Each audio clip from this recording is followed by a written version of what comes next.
கோவை மாவட்டம் இருகூர் பகுதியில் இயங்கி வந்த பாலிஸ்டர் பஞ்சு குடோனில் இன்று மாலை ஏற்பட்ட தீ விபத்து அப்பகுதியை அச்சத்தில் ஆழ்த்தியது.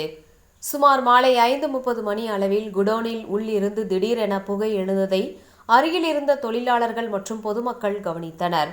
சில நிமிடங்களிலேயே தீ மளமளவென பரவி குடோனில் பெரிய பகுதியை சூழ்ந்தது.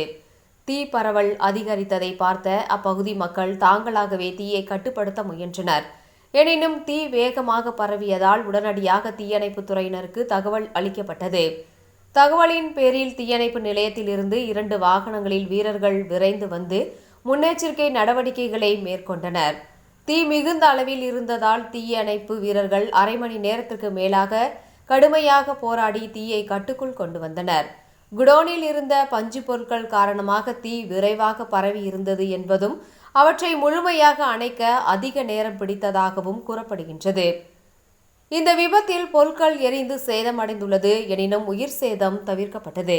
தீயின் காரணம் குறித்து தீயணைப்புத் துறையினர் விசாரணை நடத்தி வருகின்றனர்.